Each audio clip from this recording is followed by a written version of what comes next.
Three, two, one. What's going on, everyone? You're watching Ash on Comics. My name is Ash. Here is today's comic, Event Leviathan by Bendis and Believes. Number 3 in a 6-issue mystery thriller. Joining me, as always, is Stan the Man. Look at that. We got a spotlight for the superstar, Stan. And our boy Forky over here. Oh, look at that. Oh, man. Forky, have you been eating the gummies? Man, I told you to save me some. Forky likes the gummies. I'm reading comics in the dark, eating some gummies. Probably not a good idea to chew them while I'm doing a video. I'm trying to talk through the mic. But you don't watch this show for production values and professionalism, do you? All right. Event Leviathan. It's the big thing by Brian Michael Bendis. Oh no, big mystery. Who is under the red hood? And if you remember, the last issue ended with everyone chasing Red Hood off a roof. And it was a pretty cool shot, actually. I'm kind of on the fence about Maleev, the artist here. He, on the one hand, I look at his art from a distance, and I just glance and I go, I like the style. It's very, I don't know, there's something to it. It just looks cool. But then when I get in closer and I actually read panel to panel, it just feels so, I don't want to say traced, but almost just like traced. It just, look at the scenes here. It's just no dynamics. Just even the facial expressions, everything just seems wooden. It's almost like if you took a still frame of a movie shot and just traced over it. Everything's so flat. Everything, when we say flat in the comics medium, that means like the straight angle. Imagine if you're like filming like a sitcom and you just have a camera that's on on wheels or whatever, like it's straight at eye level, right? You don't ever have any weird angles. And comics, because they're still frame, one of the things they do to stimulate action and just give still images energy is come up with weird angles and shots and how to portray something. This is very much like TV and movies, very just straight on, just oh look, and then close up of face. This is not comic books. It can work for graphic storytelling, but it's not comic books. Even this shot here, where it picks up from the last issue where it left off, and Jason Todd's falling backwards. This is a scene kind of reminiscent of The Matrix when Trinity is running from or is The Matrix Reloaded, when she's running from the agents and she falls off backwards and she's shooting up. Just everyone's leaping off, following her, but it's done in a very like movie style. Like this looks like, hey, we took a still frame from The Matrix and this is how real people would fall. And it just looks not like comics. Comics should look unreal. When they don't look unreal, that's when they look unreal. This looks too uncanny. Like I said, to me, to my eye, this looks too much like, a shot from a movie and then someone just drew lines over it. It doesn't feel like any of these poses are the way a comic book should be. And then you get the typical Brian Michael Bendis. Look, it's someone's desktop. Oh, exciting. Look, I wonder who uses a Mac. Of course they all do. And then we come to this page here, which is the 9-panel nonsense, as I like to call it. But yes, I know that's the old school method, Silver Age comics, 9 panels. But back then, there was a method to their madness. These days, it's either people wishing they were Alan Moore or people thinking like, oh, isn't this so quaint and like clever? This is how they did it in the Silver Age. Look at me, I'm so unironic. And it's just like, no, you're not. You don't even know what you're doing. You're just doing things because this is a hipster thing to do. This is what this is. You don't do action like this in a 9-panel spread. Now, furthermore, look at this. This is a double-page layout. So understand if you're reading a comic book, you're flipping the pages. So a trained comic book reader, like myself and you, would be like, do, do, do, do, do, do, do, do, do, do, do, boom, boom, boom, right? No, wrong. Here, you read boom, boom, boom, boom, boom. But there's nothing to tell you to do that. So you're breaking conformity, and it doesn't even make sense why. There's no reason why. These 3 frames should appear down here, right? Then these 3 frames should appear right here. And I struggled when I stopped and I read the book. I'm like, I don't know which way. Let me see if I read it this way and then go to here, then go to here. Does it make sense? Kinda. But if I read it the other way, does it make... Oh, yeah, it makes more sense. Pulls out a gun. Zing. Bam. Over there. Falling. And this is the part that I knew for sure because Damien's falling on Red Hood and he's fighting. He's like, no. And then Batman comes up right behind him. And it's just... You shouldn't have to stop. When the reader has to stop and think about how they're even supposed to read the comic book, you're taking them away from the immersion. This is something that if Bendis had editors, would have stopped dead in the tracks and been like, what the hell are you doing? Like, no. And again, because it's totally unnecessary. These 3 frames could easily just appear here. The reader could just naturally read it like a normal page like they would. So here we get some little bit of dynamicism, right? Coming crashing through the skylight, falling down into then from the top down, you're looking at him falling into the water, and then sploosh into the water, and you get that the nice lines here. You can feel like they're falling through the water. This is all really well done. Then you get some cool action scenes here of a Red Hood getting a right hook to Batman's jaw. Then Damien throwing a side kick to his face, and then Batman clocking him in the jaw back. And it's like this 3-way fight. And then this happens. It's like, boom. And then Red Hood pulls his cape over. It looks like there's, I just dropped something on your head. And then, yeah, he kicked our asses. So let's rewind. This is all Damien like talking. Where is it even? Oh, yeah. So they're all sitting now all the heroes are now at the Fortress of Solitude somehow with Lois Lane. Superman's nowhere to be found. He's off planet, of course. It doesn't make any sense. He's not off planet in Action Comics. He's around for the Leviathan shit that goes on in Action Comics. But then when this book, it's like, he's off planet. And people have argued with me that Bendis is good with continuity. No. Bendis does not do continuity. It just does not. Doesn't understand it. Doesn't care about it. Things happen according to his needs. Screw continuity. Even within his own storylines. It's one thing to be too lazy to coordinate with other writers and make sure that what you're writing doesn't clash with their writing for continuity's sake.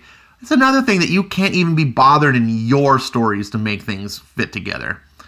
But needless to say, Superman's off, but everyone's at the Fortress of Solitude anyway, because apparently it's a party house, and Lois just has the keys, and it's like, Soup's away at the throw party. And, Damien is giving his little theory or whatever, and he says something like, Batman says, Damien, I did not let Jason Todd off the hook. Guys, I've never been a member of his fan club, but Jason Todd is one of the greatest master fighters of all time. He beat you all fair and square. And then Manhunter, what a stupid name. Do we know that there's already a Manhunter that's Martian Manhunter, and he's a guy? Why do we have this female? I don't know. Eric Breen, you're knowledgeable. Tell me in the comments why we have this Manhunter character. I'd ask Sergeant Bats, but apparently he went off, on some walkabout in Down Under or something. He's been MIA. You call that fair and square, she says. And then that's when we get this. And Robin's narrating, there aren't rules of engagement. It wasn't a duel at dawn. I'm just saying, master detectives that we're all purported to be, with new evidence that we have in front of us. So he's trying to make his case for Jason Todd, blah, blah, blah, blah, blah, blah. And then this is how we get the fight. And it all goes down. And then it's, he kicked our asses. So that's where that context all comes from. I actually really liked all this part. It's about time that Jason Todd kicked some ass. The Red Hood is a fucking ass kicker. When he was a villain, he was hard to deal with. And then all of a sudden it's like, he's not a villain anymore. He's a good guy. And then he became milquetoast. And that really bothered me. This guy should be just sub Batman level, right? Like, and I really like that even Damian was like, he's one of the greatest fighters. Just it was all cool. I like that they're elevating this character and not trying to just squash him. If you're a Jason Todd fan, if you're a Red Hood fan, Bendis does you right. So what did the Red Hood say to you, Miss Lane? Oh, you saw that? When did you talk to him? You were up on the roof? I was on the roof when the story was on the roof. I know it's you. And so this is all flashbacks. And this, if you're a film buff or film, I'm a bit of a film buff, film nerd.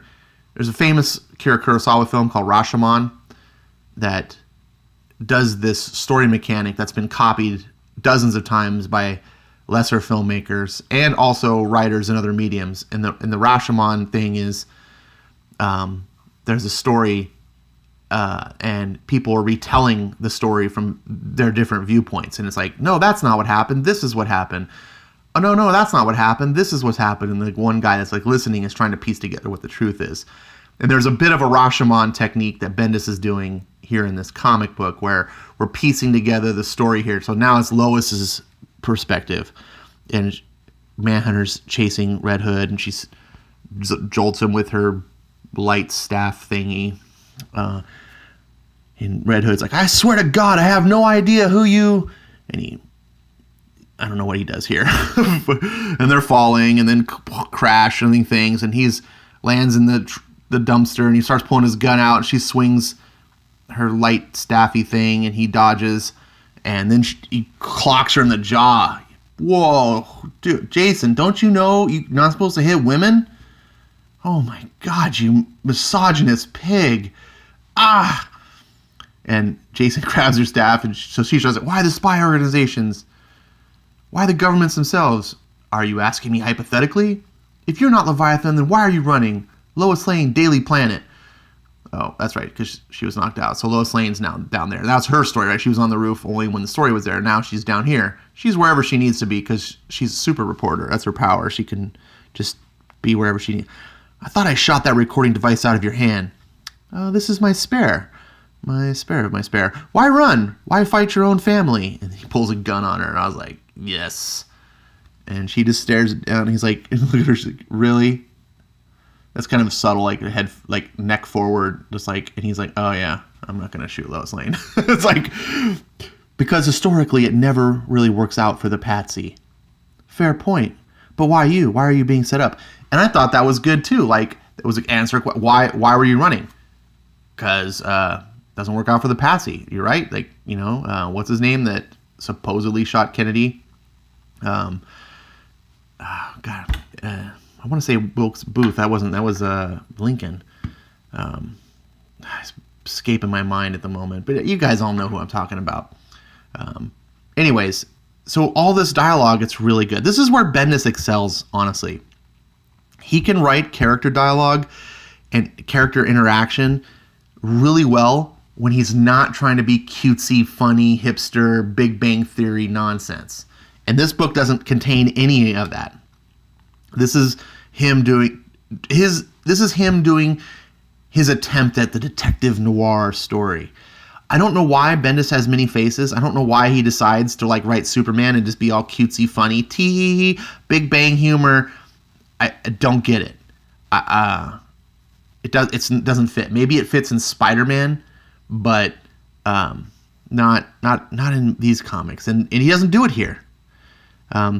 So then we see the badassness again of Jason Todd, where they're talking about Waller now, and he just like pulls the staff and like blocks this arrow from behind like he's a freaking Jedi. It's not even the no-look block, and then swings the staff away, redirects the arrow, and Batman and Damian are like falling in like ambush, and then they get caught in Green Arrow's trap, and it's like zap, shocks them. And then Green Arrow's like, Batman's gonna blame me for that, and then back to Leviathan has this, it's like just back to the conversation, and in the background you see Batman and Damian like recovering, and it's not cutesy, tee-hee funny, like it's very subtle and allows you to enjoy the humor of it. It's not mocking Batman or anything like that. It's showing that Red Hood got the one up on him, but it's done respectfully for the characters. And I really appreciated that. So they're back at meanwhile, at the fortress. I love any excuse to ever do that. If you ever watched Super Friends from back in the 70s, you need to find Super Friends. It's classic. So they're just talking about, again, who done it? Who done it? This is all like Clue right now, right? This is all Colonel Mustard and, Mr. I can't forget those characters. Miss Scarlet, all the Clue characters, like all sitting around, well, who did it? Where were you? And blah, blah, blah, blah, blah. So everyone's suspicious of everyone. Plastic Man is shocked. We're in the middle of the Bermuda Triangle? Really? Interesting. Then again, they're mentioning that Superman's off planet, and Damian he's like, wait a minute, Amanda Waller was here? What's going on? So he's like, found it, and ta-da, she planted a device. And then Batman's like, you're kidding. This place is made of this place is made of most state-of-the-art krypton super science. Kellex, you're the Fortress AI. This is an Argus espionage device. How did you not see this? She slipped this in here. It is blocked from my sensors. Oh, we're poaching this tech. Fascinating. So Amanda Waller is listening to us right now? Evacuate the building. The entire place is compromised. He's right. To the Batcopter. then Green Arrow's like, oh wait, Amanda, hi. It's Green Arrow, the green one. Or sorry, it's Arrow, the green one. I just wanted to tell you something that I told Steve Trevor earlier today. When you look at the news and you see those splashy, unforgettable, frameable headlines, I want you to remember, this happened on your watch. And sure enough, she is listening. She shoots the device. She walks outside. I don't know. El Socialismo. So she's apparently in some third world, South American, Central American country.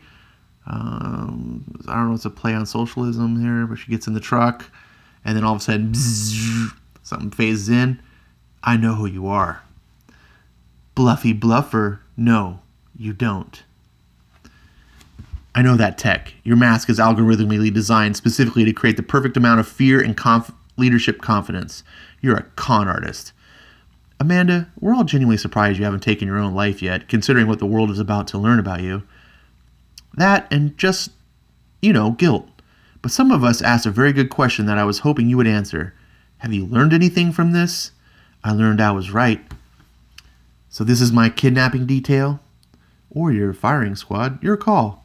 Uh-huh. Well, then say goodbye to the Janus Initiative. A bait. You're hilarious. I thought we were going to offer me one of the mother boxes. If you think it would... And then she's interrupted. Miss Waller?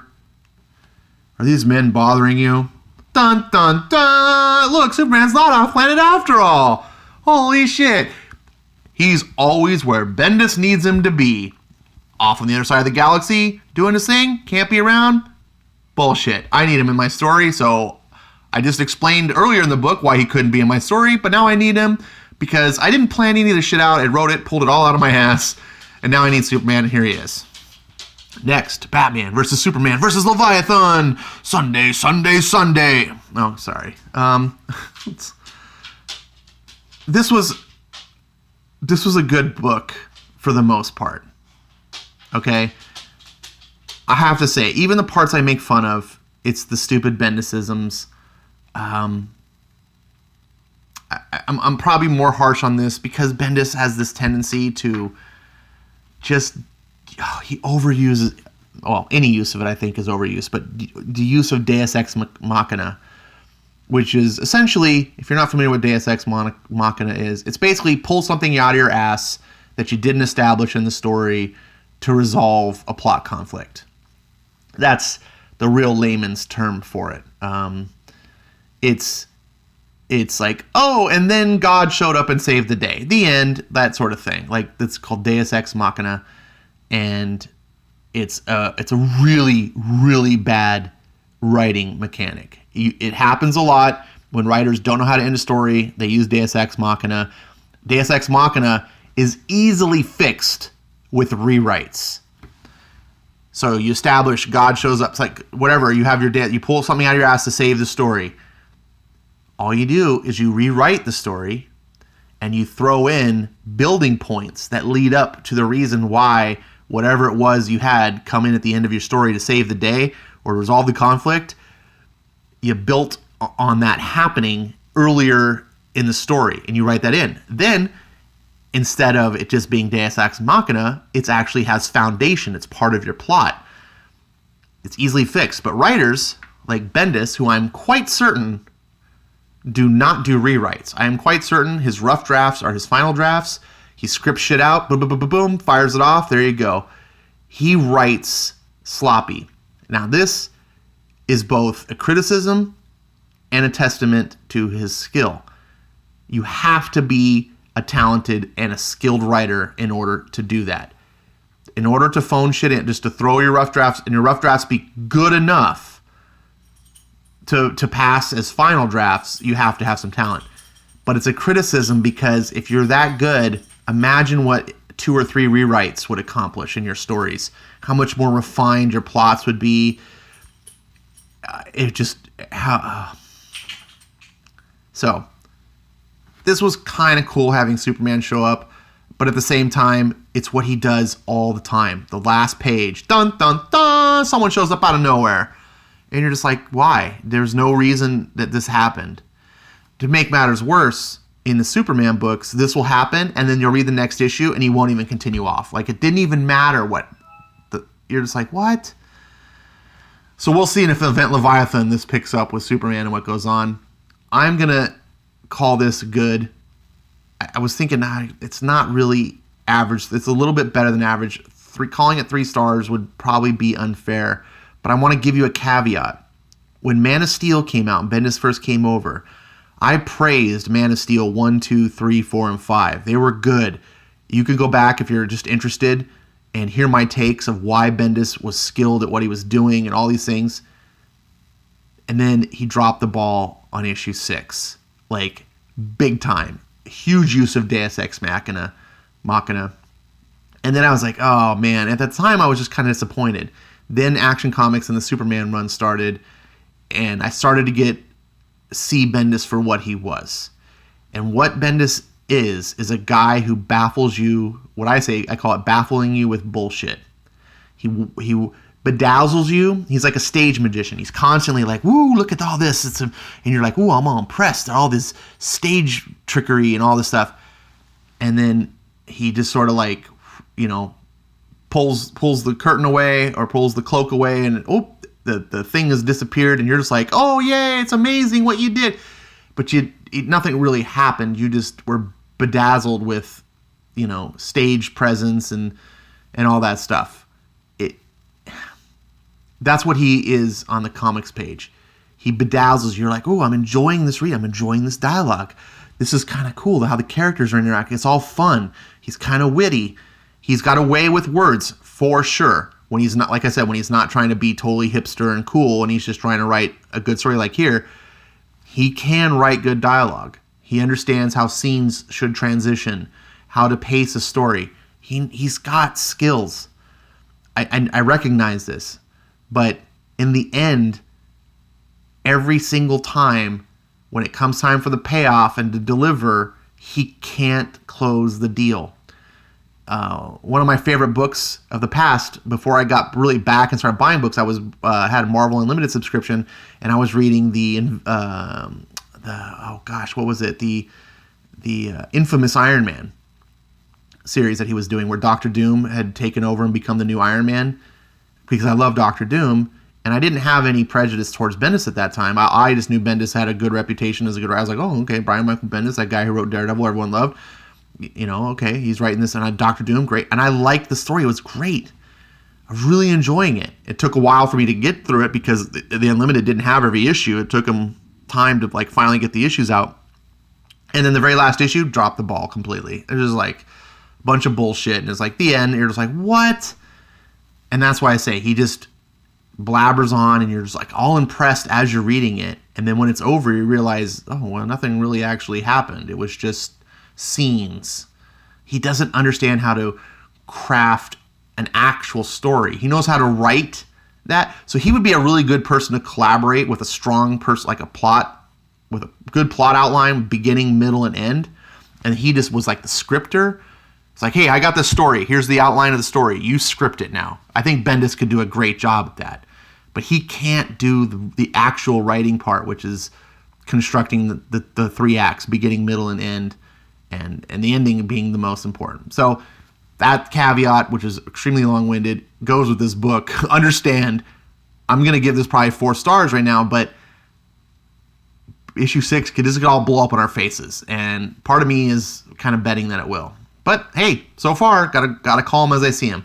So what do you think about Leviathan? Who do you think it is? I was originally thinking this was Batman, but some of the scenes I'm seeing make it look like this Leviathan's got a female physique, and certain lines like Bluffy Bluffer, I'm like, that's not Batman.